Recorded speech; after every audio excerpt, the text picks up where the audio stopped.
How's it going?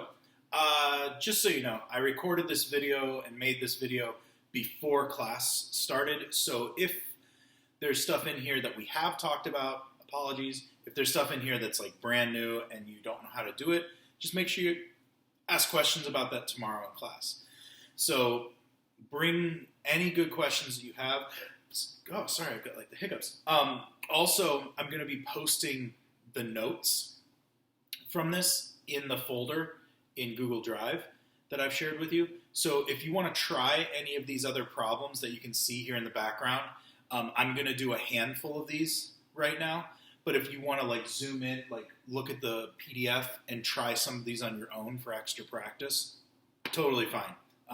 Not a requirement. All right, so let's talk about this page. There's a lot of questions on here.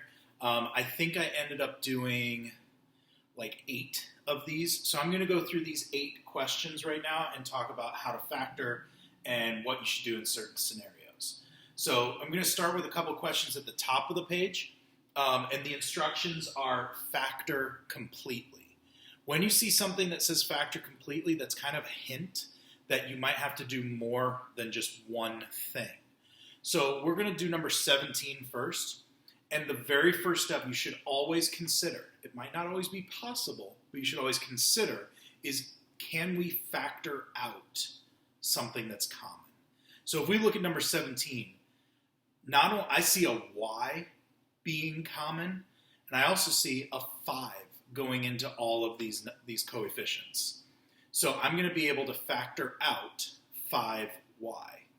So if I do that, hopefully, there we go. I was like, hopefully I start writing soon. So there's 5y, and then in parentheses, what would be left if I factored out or divided out 5y would be what's this trinomial. Now, factor completely means we probably could do more. In this case, y and y makes y squared. 12 and 1 makes 12, and they combine to 13, or negative 13 if you make them both negative. So there's the answer. Now, number 21 looks more intense because there's like more variables and more exponents and everything. I see a 3 in common, and I see x squared and a single y. So I factor that out, and I'd be left with y squared, because I took one of the y's out, and there were 3. So y squared minus 4y from this, plus 10. And what I did is I sat there and I thought, okay, now this is still a trinomial left over. So can I split it up? Parentheses, parentheses, y and y. What would make 10? Well, that'd have to be 5 and 2. But can 5 and 2 ever make 4? No. So what's the other way to get 10? 10 and 1. Could 10 and 1 get 4? No. So is there any more factoring that's possible here? Unless I've made a mistake, and I did check myself a couple times because I was thinking I must have made a mistake. I don't think that there is a mistake. I think that's it. I think that's the answer. So there's no more factoring to be done in this trinomial. So let's move on to something that the book thinks is a little harder. I think I'm going to zoom back in. I don't think I left it zoomed out to do this. There we go. So here on this problem, they think this one's harder because we've got A's and B's. So the first thing we should try, can we factor anything out? Is there anything that's common in all 3? There's not this time. So we can't factor anything out. But if we think about making A squared, that's going to be A and A. If we think about B squared at the end, that just means B and B at the end. And we can deal with the numbers the same way we have been. So the tricky part here is just that there's going to be a variable at the beginning and a variable at the end that makes the B squared. Now I know they both have to be minus because this is a positive number and this is a negative. And then I kind of just did in my head, what makes 24? Well, 6 and 4, and that would also make 10. Moving on to the next one, H, H, K, K, just the same reason. We got variables at the beginning and the end. What makes 21? 7 and 3. And I've just got to figure out that it's got to be negative 7 and positive 3 to make that middle term. Sorry for zooming out so quickly. You can go back and look at what I'm talking about if you want. Now, these 4 problems. These are the hardest ones that we've talked about so far because for all 4 of these, they all have a leading coefficient, a number at the beginning, that doesn't factor out. None of these can do the first step of factoring out. None of them. So that means this is going to take a little more thinking, because everything we've done before now, when we've just had a 1 here at the beginning, meaning there's no number written down, we have just been able to think, okay, what multiplies to the last part and then add or subtracts to the middle part. But that's no longer the only thing that we have to take into consideration. Because when we think about factoring like this, you have 4 terms. You have 2 in the first parentheses, you have 2 in the second parentheses, and the way that we break this down is we're really trying to say, okay, what makes 5? That's kind of easy, right? It's got to be 5 and 1. There's no other way to break it down. What makes 3 here at the end? Now this is where you have to consider, it could be 3 and 1, but it could be 1 and 3. And why does that matter? Here's the reason that matters. So I'm going to start by writing down the parentheses. That part, you can always just put that in parentheses. 5p and p, and I want to stop there for a second. 5p and p is the only way to get 5p squared. Now the blanks have to multiply to this 3. So what could the blanks be? They could be 1 and 3, or they could be 3 and 1. So whichever way we split them, now when we do the rest of FOIL, the middle part comes from doing 5 times this blank and 1 times this blank, and then putting those together to hopefully get negative 16. So this is where we have to put in some options. It could be 1, 3, or 3, 1. So you can see it just sort of like a Sudoku. I put a little 3 and a 1, and a little 1 and a 3, and now I'm going to check. Can I do 5 times 1 is 5, 1 times 1 is, 1 times 3 is 3. That won't work, but the other option does. So if we just slow it down and think, 5 times 3 is 15, 1 times 1 is 1, 15 and 1 together make 16, as long as they're both minus to make it minus 16. And if we think about multiplying at the end of FOIL, negative 1 times negative 3 is positive 3. So this does take a lot of thinking. It takes a little bit of guessing and checking. It takes patience.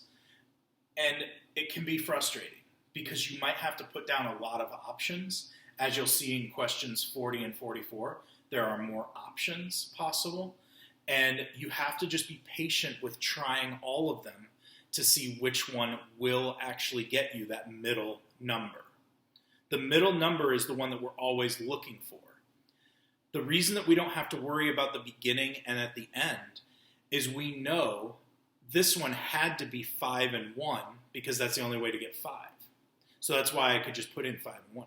The end could be 3, so that could be 1 and 3, or it could be 3 and 1. And we have to try both options because when you multiply by 5 and you multiply by 1, you'll get different answers depending on which order the 1 and the 3 is in. That might have seemed really confusing. The more of these you do, you get better at them. So we've only done 1 together right now, and my explanation might have seemed confusing. So let's do these next 3 and hopefully see if we can get more comfortable with it. By the end of doing these 3, if you're still totally uncomfortable with it, like I said, check the PDF of this out. It's in the Google Drive folder. Try some more of these. There are more to practice. And the more you practice, the better you get. Okay? Because to check your answer, just do FOIL of this answer and see if it equals the original question. That's a way to always check to see if you're right. Let's move on. We're going to do 3 more, and that's it for the rest of this video. Okay?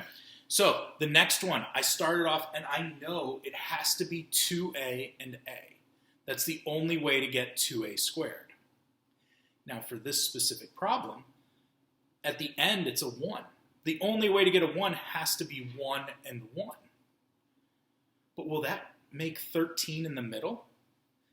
I know it has to be this. There's no other possibilities. It has to be 1 and 1 at the end. So, I don't know why I zoomed out like that. So, is this going to ever, if you multiply 2 times 1 and 1 times 1, is that ever going to give you 13? No. Doesn't work. So that means that this is not factorable. That's one thing. That's a wrench being thrown into the middle of this. It's possible that you get something that doesn't work. Okay? The nice thing about this one was that we didn't have to try a bunch of alternatives. The beginning had to be 2 and 1, and the end had to be 1 and 1. So we didn't have to go through a lot of trials to get there. But now you're going to see these next two, we're going to have more trials, potentially. And I'll explain why as we get into it. All right, number 40. We can start with parentheses. That's the easy part. Now you'll notice I've already started to write something here at the end. Normally, I start at the beginning. But this time I'm starting at the end because the beginning is 8. And there's a couple of different ways to get 8. But the end is just 5. There's only one way to get 5. 5 and 1. So if I put 5 and 1 here at the end, that means I'm kind of done with this part. It's solidified. That's a concrete answer for the end is 5 and 1. I know it has to be b and b at the beginning because that's the only way to get b squared. But there, like I said, there's a couple of ways to get 8. So here are my little Sudoku possibilities. Could be 4 and 2, could be 2 and 4, could be 8 and 1, could be 1 and 8. Now this is kind of scrunched in here, so you might have to look closely and make sure you're paying attention.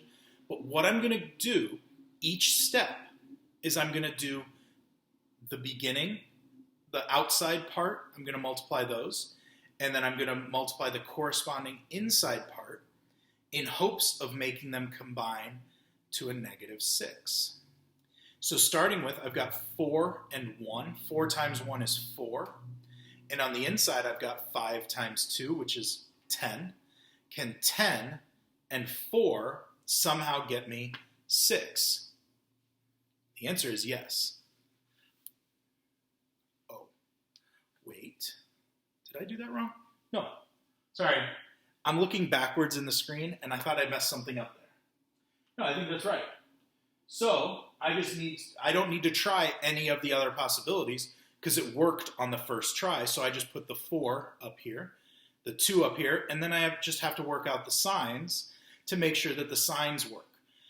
Some people think the hardest part is knowing which sign goes where. So let me tell you how I knew it was minus here and plus there. I need to get a -6 in the middle. So if I do 4 times 1 and 5 times 2, how could 4 and 10 get me a -6? Well, it would have to be 4 minus 10. So the minus needs to go with the part that makes 10. So -5 times 2 makes 10. 4 times 1 needs to be positive, so that's why this part is positive. The rest of it all works out. Again, if you want to check my work here, just do double distribution. Do FOIL for what I boxed in, and it should equal the original problem. All right, last one. The last one is the hardest one because you've got, and I'm going to erase these numbers just to get them out of there. At the beginning, 6 has a couple of options, so we're going to have to work out those options. 10 also has options. Every other problem we did so far only had one option in either the beginning or the end. So now I've got to think about doing like the Sudoku thing for multiple numbers. So look at how I set this up. I'm just going to let it go there for a second. Okay. So to start with, in the first set of columns, I put 3 and 2 because that makes 6.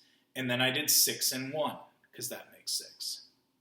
In the back column, I have to do 5 times 2 because that makes 10. But I also need to do 2 times 5. You always have to repeat in one of your columns. You don't have to do it in both places. That would be redundant. So 5 and 2, 2 and 5, 10 and 1, 1 and 10. Now I need to go through and I'm going to be checking to see if when I do the outside, 3 times 2, and the inside, 5 times 2, can that 6 and 10 make 7? Can 6 and 10 make 7? No. So I can cross off that first option. So I tried this one, and I can just put a little line through them saying, I tried it, they didn't work. Now, that option didn't work, but I'm going to stay with the 3 and the 2. And I'm going to try the next one down. So 3, oh gosh, I can't get my arm around here. 3 times 5 is 15. 2 times 2 is 4. Can 15 and 4 make 7? Nope. So that one, I'm going to put a line through. I tried it. Doesn't work. Next one. I stay with 3, and I slide down to 1. 3 times 1 is 3. 2, I slide down to the 10 because they've got to match up. 2 and 10 is 20. 20 and 3 does not make 7. I'm going to cancel that one out. Next, 3 times 10 is 30. 1 times 2 is 2, 30 and 2. So the whole first option that we just tried, I tried 3 and 2 with every possibility, and it didn't work. So that means 3 is knocked out, and so is this 2. The 3 times 2, which makes this 6, can't be it. So it's got to be 6 and 1. Hopefully I don't have to do a whole bunch more of these trials, but we'll see. So now I'm going to start here and do 6 and go back to the top. 6 times 2 is 12, and then I go 1 and 5 is 5. 12 and 5 does make a 7. 12 minus 5. Now we need it to be negative 7, so we'll deal with the signs in a second. But I take this 6, and it goes up here. I take this 5, it goes up here. I take this 1, well, we don't have to really put a 1 there. You can just leave it as P. And then the 2 goes in this blank. And then the only thing I have left is to figure out the signs. And as you can see here, it needs to be a positive 5 minus 12, because 2 times 6 is 12. That's the answer. Okay? Here's the screen again if you'd like to try others of these. Aside from that, that's it. Bring questions tomorrow. I'll see you then.